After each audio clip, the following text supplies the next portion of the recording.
and we should be in.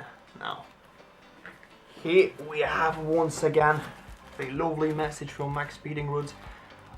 Huge thanks to them. Obviously, they are the ones sending me this lovely package, and in this lovely piece of paper. Let me just take it out for you guys. Like that. It's basically a customer service card. So basically a lovely greeting and a nice information paper showing the things they produce. Now, I will obviously put a link to their website in the description, so if you are interested, well, give them a look. Now, let's move on over here.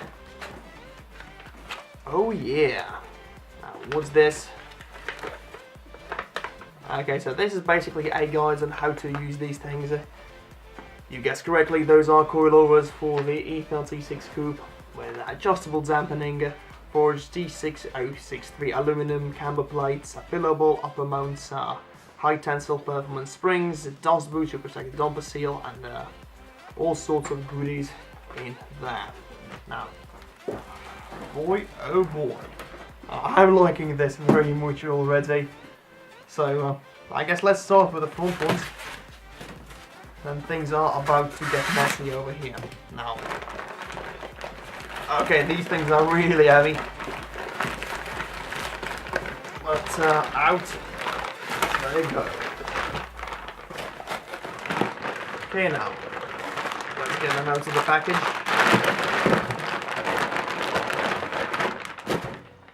Okay, I'd say there's nothing lightweight about these things, but they are sturdy as hell. One thing I noticed immediately, which is absolutely awesome, is that you can adjust the height with this part of the coilover. Therefore, you don't need to mess with the this place, which regulates the hardness, or the stiffness, and the travel. So you can get the car low while having decent suspension travel without it breaking through. Now, on the top here, you've got the camber plate. It looks like exactly the same thing that I reviewed a bit earlier, so definitely a high quality product over here. Now, I will put the stats to the spring rates and all the good stuff in the description as well if you're interested. And let's move on. Okay, put that aside. Now, the back part of it. So you get a nice bag of, these are the spring regulators, so this is how you will adjust the right height on the back. I may end up not using these at all to get it as close to the ground as possible, but we'll see that in the installation part. That video should come in about a week, so tune in and hit that subscribe button.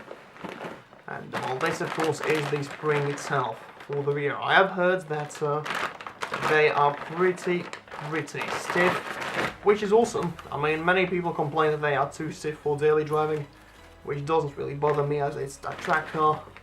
And well, okay, like there's no movement whatsoever, no compressing for this thing. So we're really stiff and hoping to get some awesome results. Well, I'd say we have pretty much went through. Oh no, I'm lying to you guys. Here's the rear shock. Alrighty.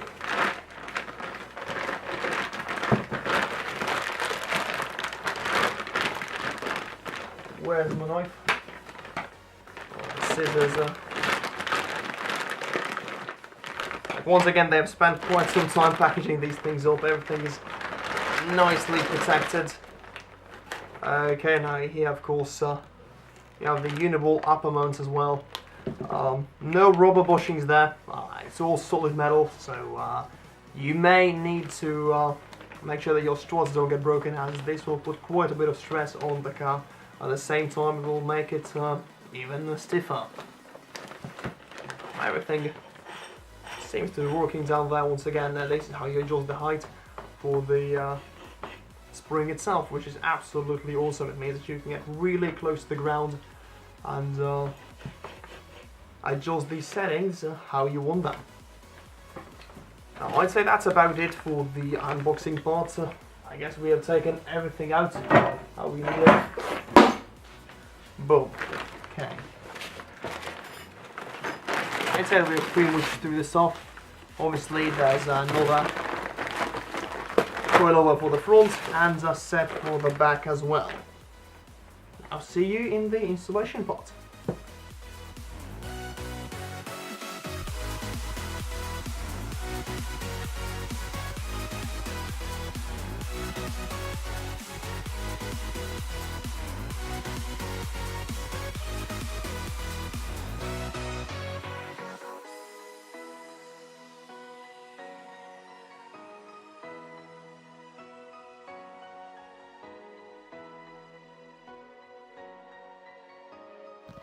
Alright, so it's time to install these coilovers.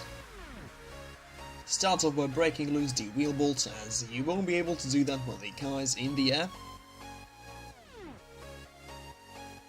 Now it's time to jack off the car.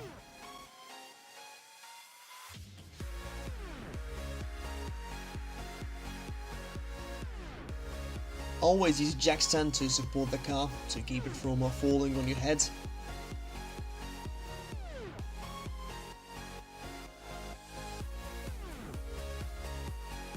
When that's done, you can remove the wheel.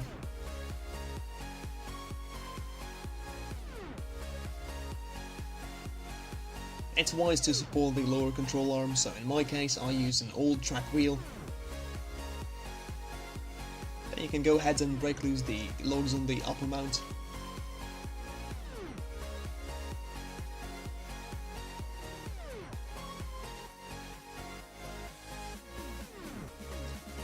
Go to the back of the knuckle and open up the two bolt. Wise to use some W40. It will make the job way easier.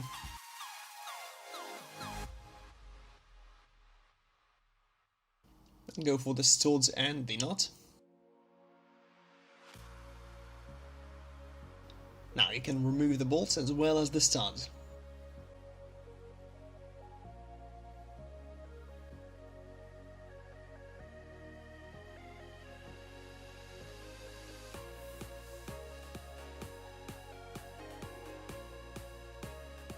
It's okay to use a hammer to gently tap it out. Now you can separate the knuckle from the coilover assembly. And when that's done, remove the nuts on the upper mount.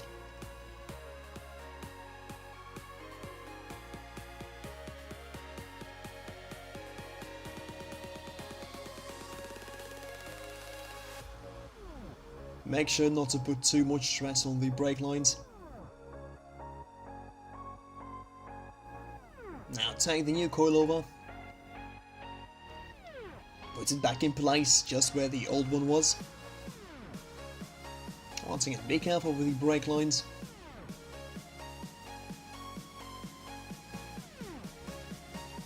Align the studs on the upper mount and secure them with some knots.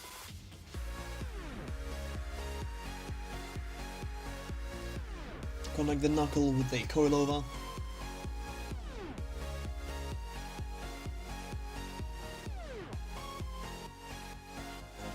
Put the stud through. You may need some help, but it's not too hard. Secure it with the nut.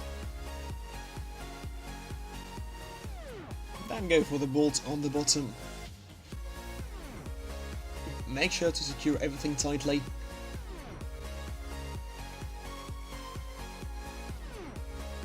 Now you can put your wheel back on and move to the back.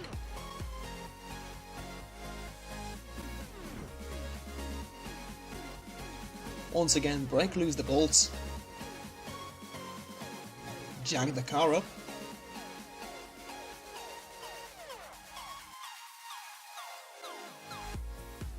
secure it on a jack stand,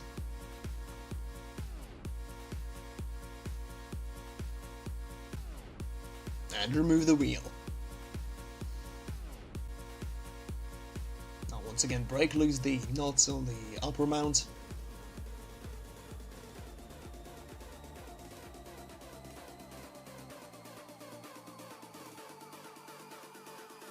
Unscrew the bolt on the bottom. The shock absorber is only held in by one bolt on the bottom, so that's what you're gonna remove. That's on. Remove the nuts and the shock absorber itself. The spring comes out easily, just push on the brake disc. You won't need this as well. Assemble the new spring. The adjusters go on the top.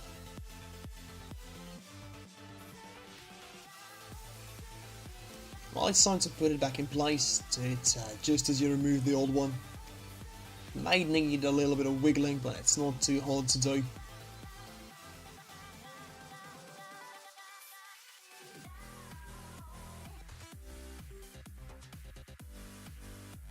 When that's done, take the new shock absorber and bolt it back in place.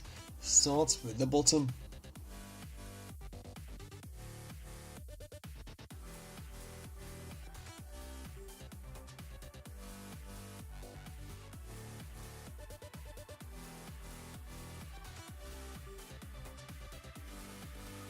If you don't have a hydraulic jack, do what I did.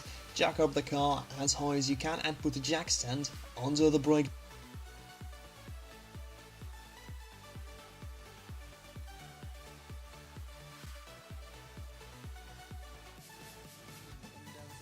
Now here comes the tricky part. Lower the car. Now you should be able to fit in the new shock absorber. Bolt in the upper mount. Secure everything tightly as always.